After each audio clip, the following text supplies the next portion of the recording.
नमस्कार, मैं हूं रश्मि पांडे और आप देख रहे हैं लाइव इंडिया टीवी। आइए नजर डालते हैं इस वक्त की बड़ी खबर।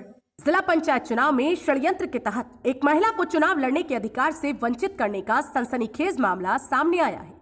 जिला पंचायत चुनाव में वार्ड 21 की प्रत्याशी पूनम देवी ने अपने प्रकरण में न्याय के लिए आला अधिकारियों से गुहार लगाई है। उन्होंने कहा कि यदि उन्हें यहां से न्याय नहीं मिला तो मामले को हाईकोर्ट तक ले जाएंगे। प्रत्याशी पूनम देवी को रिटर्निंग ऑफिसर ने डीआईओएस सत्येंद्र कुमार ने इस तर्क के साथ चुनाव सिंबल देने से मना कर दिया कि आपके कागजों की जांच में जमानत राशि की रसीद नहीं पाई गई। बड़ा सवाल यह है कि 18 अप्रैल को नामांकन के दिन उनके कागजों की जांच के बाद ही उन्हें रिसीविंग दी गई, तत्पश्चात नामांकन की अनुमति दी गई।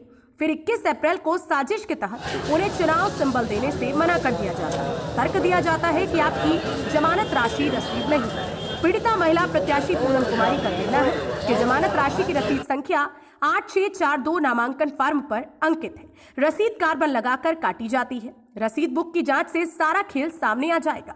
उन्होंने आगे कहा है कि इस प्रकरण को हम हाईकोर्ट में चुनौती देंगे। हाईकोर्ट रिटर्निंग अफसर और कागजों की जांच करने वाले अन्य को तलब करेगा, तब सच्चाई अपने आप सामने आ जाएगी।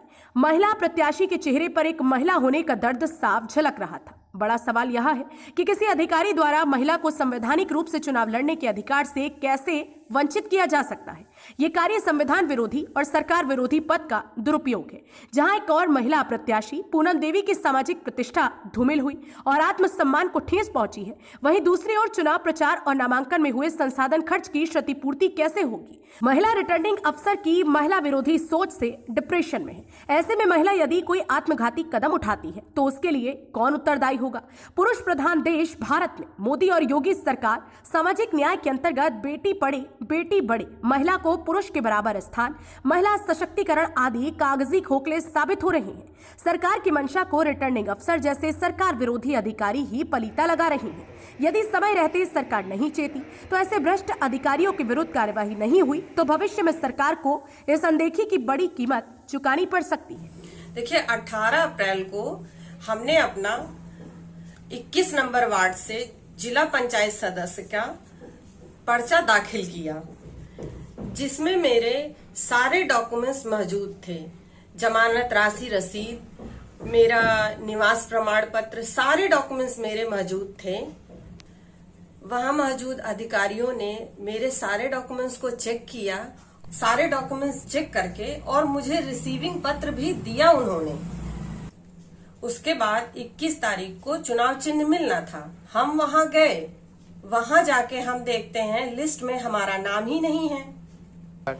इस संबंध में हमने निर्वाचन अधिकारी सत्येंद्र कुमार से बात भी की हमने, तो उन्होंने कहा ठीक है, आपकी फाइल दिखवाते हैं। फिर उन्होंने कहा कि आप अगले दिन आइए, आपको चुनाव चिन्ह और आपका लिस्ट में नाम आ जाएगा। फिर अगले दिन हम जाकर मिलते हैं तो वो कहते हैं कि आपकी इसमें जमानत रसीद नहीं है, जिसके कारण आपका चुनाव रद्द किया जाता है। हमने कहा हमारे पास जमानत रसीद की फोटोकॉपी है, क्रमांक संख्या है।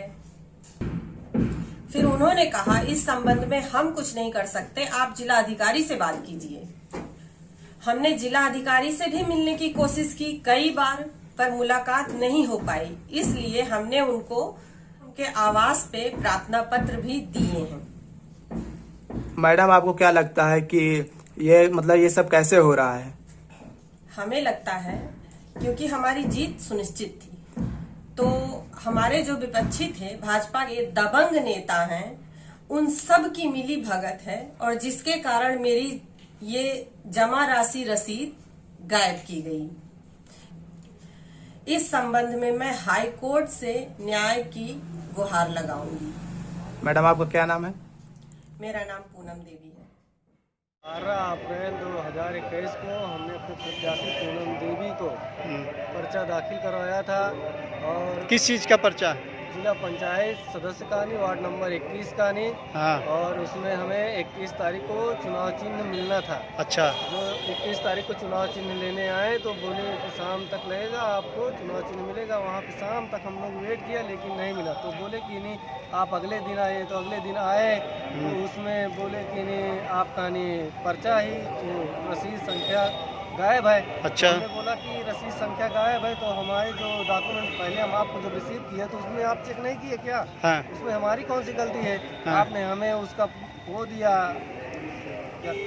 रिसीविंग दिया आपने। हाँ। हमें रिसीविंग आप ऐसे कैसे दे सकते हैं? वो तो आपकी जिम्मेदारी है ना। आपको क्या लगता है? सर इसमें लगने की क्या बात है, इसमें जो विभागीय लोग हैं उन्होंने मिली भगत है, उन्होंने पर्चा खारिज करवा दिया है, क्योंकि हमारा प्रत्याशी चुनाव जीत रहा है। क्या नाम है आपका? हमारा नाम अविनाश कुमार है, मालीपुर महाराजगंज। आप प्रस्तावक हैं? जी सर, प्रस्तावक हैं।